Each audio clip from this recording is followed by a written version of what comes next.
একদম অমৃত তরল জৈব সার। কি সার, কিভাবে দিতে হবে, সবকিছু থাকছে আজকের ভিডিওতে, দেখতে থাকো। ছোট্ট ভিডিও হলেও খুব উপকারী। নমস্কার, হবি ও সুলেখায় প্রত্যেক দর্শককে স্বাগত। আজকে তোমাদের দেখাবো যে শীতে যে ফুলটি ফুটেছিল, এখন চলছে বসন্ত এবং গরমকাল আসছে, এই দুটো সিজন, তিনটে সিজন মিলেও কিন্তু সেই ফুলকে ফোটানো যায়। কি কি নিয়ম মেনে চললে আমরা সেই ফুলটা ফোটাবো, তো চলো সাথে থাকো। হ্যাঁ, চলে এসেছি, দেখো। তোমাদের না বললেও তোমরা বুঝতে পারবে এটা একটা খুব খুব সুন্দর ফুল, যে ফুলটা প্রত্যেক বাগানির শীতের সময় ছাদকে বা গ্রাউন্ড গার্ডেনকে একদম সাজিয়ে তোলে। হ্যাঁ, সেই ফুলটার নাম হচ্ছে পিটুনিয়া। এত নরম কাণ্ডের গাছ, একে আমরা কিভাবে সুন্দরভাবে পরিচালনা করব সেই সম্বন্ধে আজকে তোমাদের কিছু বলতে চলেছি। তোমরা সাথে থাকো, দেখতে থাকো। ছোট ভিডিও হলে কি হবে, খুবই উপকারী। এদের মিডিয়াটা কি, প্রথমেই বলবো, যখন আমরা শীতের সময় গাছটা লাগাই, আমরা যারা প্রথম অবস্থায় লাগাই সেই গাছগুলোকে আমরা হয়তো রাখতে পারি না, কিন্তু মাঝপথে যখন শীতটা চলছিল, ঠিক সেই মাঝপথে এনে লাগিয়েছিলাম। মিডিয়াটা ছিল সম্পূর্ণ একদম জৈব, একদম পাতা পচা সার, মানে পাতা দিয়ে মাটি দিয়ে যে পচা সারটা হয় না, সেই সার মিডিয়া। আর অবশ্যই ঝুড়িতে লাগাতে হবে, কারণ এই গাছটা একদম ছড়িয়ে ছিটিয়ে থাকতে ভালোবাসে, তার জন্য এদেরকে ঝুড়িতে চাষ করতে হবে। তাহলে মিডিয়া গেল, ঝুড়ি হলো। এবার এদেরকে আমরা এই অবস্থায়, প্রচুর রৌদ্রতে ওরা শীতের সময় থাকে, কিন্তু যেহেতু এখন শীত চলে গেছে, তাই গরম প্রচন্ড উত্তাপ পড়েছে, তার জন্য এদেরকে আমাদের রাখতে হবে ছাওয়া জায়গায়। তো চলে এসেছে ছাওয়াতে আমার বাড়িতে।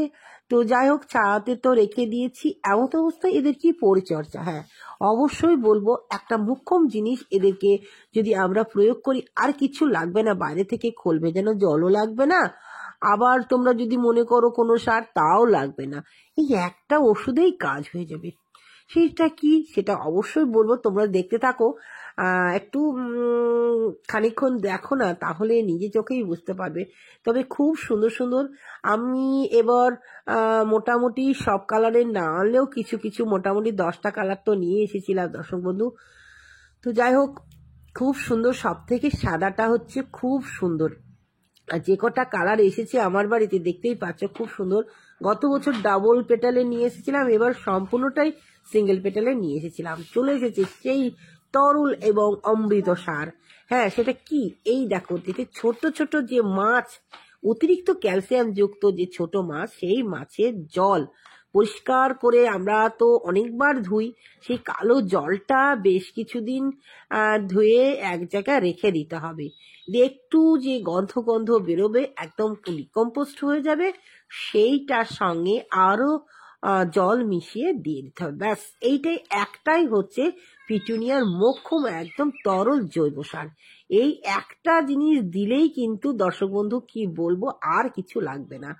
আর তোমরা যদি মনে করো যে পুঁটি মাছ নিয়ে আসবে, হ্যাঁ, মাছ শুকিয়ে সেটার সঙ্গে মাটি মিশিয়ে, পাতা মিশিয়ে যদি তোমরা দাও, তাও হবে।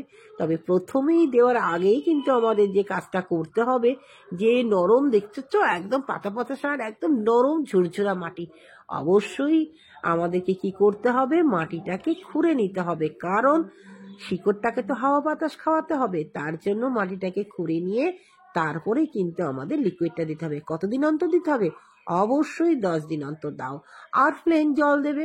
ব্যাস, এটাই হলো এর মানে এই অবস্থায় যদি আমরা এইভাবে রাখি, তাহলে মোটামুটি এপ্রিল মে পর্যন্ত এরা ফুল দেবে। যতই শীতের ফুল হোক না কেন, এই নিয়মটা যদি আমরা মেনে চলি, তাহলে সে গরমেও প্রচুর প্রচুর ফুল দেবে। দর্শক বন্ধু, এটাই ছিল আজকের ভিডিও, এবং তোমাদের সম্পূর্ণ এটা দেখালাম। এইভাবেই কিন্তু নিয়ম বেঁধে তোমরা এই পিটুনিয়াগুলোকে সুন্দর করে পরিচর্যা করো। দেখো, তোমার বাড়িতেও কিন্তু পিটুনিয়া হবে। অবশ্যই বলবো যে রোদ্রে রাখবে না, সম্পূর্ণ সেটে রেখে দেবে, যেখানে রৌদ্র একদম ওপরে ছাউনি দেওয়া আছে। আমার এটা একদম ওপরে বারান্দা ছাউনি দেওয়া আছে, সেখানেই আমি রেখেছি। কারণ আমার এই দেখো টালি দেওয়া সেট, তার জন্য আমার বলতে নাই, একদম ফুল ফুটতেই থাকবে, ফুল ফুটতেই থাকবে, আর এই যে সারটা দেওয়া হলো তরল সার, এতেই যথেষ্ট। আজকের ভিডিওটা এইটুকুই ছিল।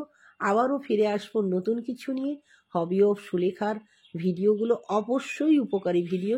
দর্শক বন্ধুর সাথে থাকো, দেখতে থাকো এবং মিষ্টি মিষ্টি কমেন্ট করো।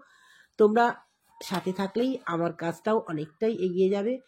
প্রত্যেকটাই উপকারী ভিডিও দেখতে থাকো, কিছু না কিছু উপকার পাবেই। আজকে আসি, আবারও দেখা হবে পরের ভিডিওতে। তোমরা সকলে খুব ভালো থেকো, সুস্থ থেকো। আবারও বলবো হবি অফ সুলেখার সাথে থেকো এবং সবুজ উদ্ভিদের সাথে থাকো। আজকে আসি, টাটা।